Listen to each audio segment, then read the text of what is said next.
Hello, everyone. Thank you for checking out this episode of Really Dicey. This is Manny, And I'm RJ. and today we're going to talk about 7th Sea, The New World. 7th Sea, The New World is a source book, part of the 7th Sea second edition line, currently published by Chaosium. This is a little over 200 pages. The setting takes place in the lands of Aztlan, based and inspired by the history, culture, and mythology of Middle and South America. Aztlan was once a great empire that lived in a golden age ruled by god kings. But now those times are long gone, and it's splintered into 3 kingdoms. Karak is ruled by an empress who worships the god of death and is hunting down any other remaining divinity. In the old ruins and deep jungles of Aztlan lies the city-states of Zakhan. And if the Nahuacan Alliance can learn to work together and serve their gods, maybe they can withstand the coming dangers facing Aztlan. Today, RJ and I are going to talk about the top 5 things we loved about the book. If you like political drama, the Nahuacan Alliance is for you. If you're looking for lost treasures and exploration, players will like the city-states and jungles of Zakhan. But my favorite setting is definitely the Karak Empire. Unlike the other settings mentioned, Karak has unity but at the cost of personal freedoms. It is a kingdom under darkness ruled with death magic. The Venerable Ones, along with the Empress, are undead beings who rule not only the land, but every facet of life of their descendants. The Empress and the undead nobles worship Sue, the god of death. Any other gods are hunted down, and any group that resists the Empress are sought out to be destroyed. And Karak is looking to expand its influence, even as far as to the lands of Dia. And this is my favorite setting in the book, filled with the most promise of adventure, intrigue, and tension. Yeah, I agree. The Karak Empire is the nation that provides the most conflict and adventure seed ideas. The other 2 nations are pretty straightforward world building exercises that convey fantasy Mesoamerican cultures, but they lack the same immediate and layered conflicts that we have for Karak. We also get the death magic sorcery from here, Wanyu Nyake, and an exciting Empire rebellion backdrop and the characters that are caught in that conflict. We have the hunting down and exterminating of gods, and we have an official history that lies about key events in ways that actually matter. It also thinks a bit more deeply about what it means if the dead can continue to participate in life. Obviously, the number of dead will just continue to increase, so how does that all work?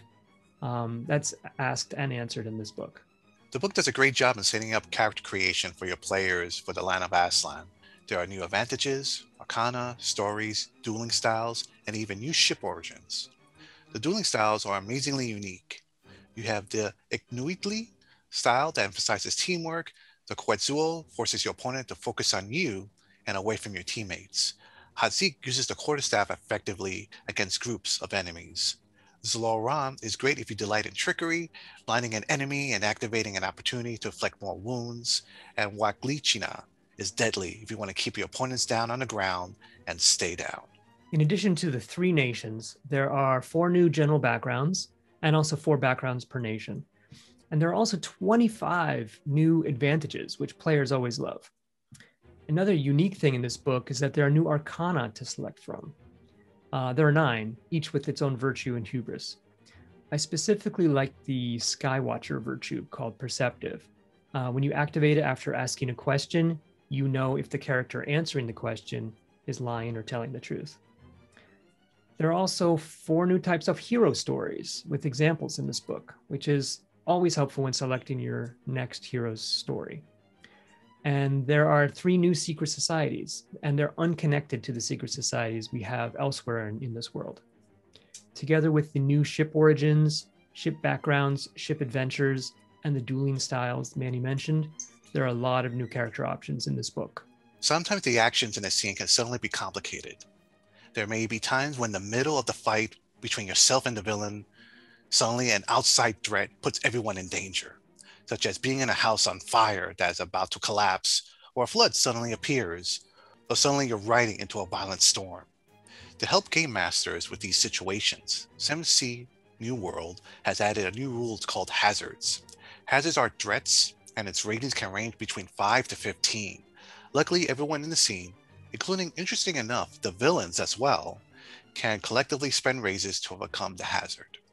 In the core rulebook, these situations would be handled by using consequences, maybe with a time limit. and by a lot of ad-libbing by the game master using danger points. But hazards provides more structure for these scenarios. Hazards roll dice for raises, just like villains might.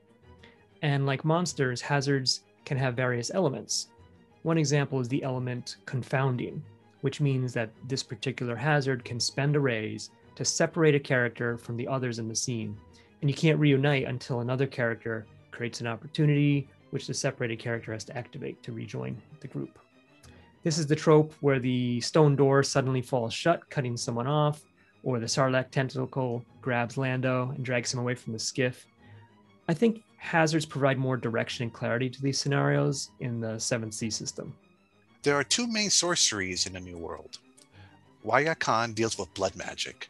For a wound, this sorcery allows you to have a baksan, a minor magic item that aids you, like a necklace that allows you to take damage for someone else, or paint that grants you wisdom. Or you can attain a major magic item called a pixan, which grants you something alive and wondrous, like a massive bat creature that hunts, or a powerful war club that can mimic any non-style maneuver. But the cost is great. The second sorcery offered is Wanui Nyakai, a version of death magic. The death magic sorcery, Wanyu Nyake, is very powerful and flavorful, coming from the correct nation. Its marquee feature is the ability to resurrect a character that has actually died in the past minute.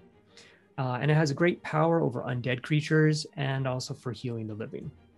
It relies on death tokens, which are objects created with pieces of the dead to power the sorcery. The cover of this book illustrates the sorcerer wearing a death mask and using the channel manifestation from this sorcery. I think the sorcery is iconic for this setting. Whether you're not familiar with South American history or just not familiar with making new cities, period, the section on city-states is a great help for game masters. There are 5 sections in particular where you can either pick or roll randomly that makes up the city-state: iconography, geography, patron god, atmosphere, and ruler. Each option is described thoroughly, with hints of adventure seeds for players. Since Zak Ka'an is divided into many independent city-states, this is an aid for creating unique city-states in that region. It's a unique mechanic for 7th Sea, but there are 9 locations described in detail in Zak Ka'an, so I'm not sure it will see a lot of use, but it definitely stands out in this book. So why would you use this setting? Well, first, it's adjacent to the Atabean Sea, so any seafaring adventures that are there could easily lead here next. Second, there is a very high level of play available in this setting. Beyond the crises facing the nations, there is also a terrible secret of space that concerns the Sirnath, the old gods, and the 7th Sea.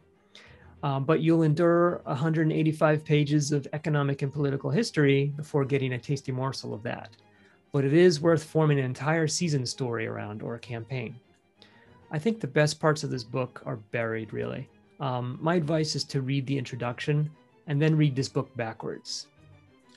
If you have this book, let us know what you like best about it in the comments below. Thank you for watching. Please subscribe and support us. Get your shots, take care, and have a good day.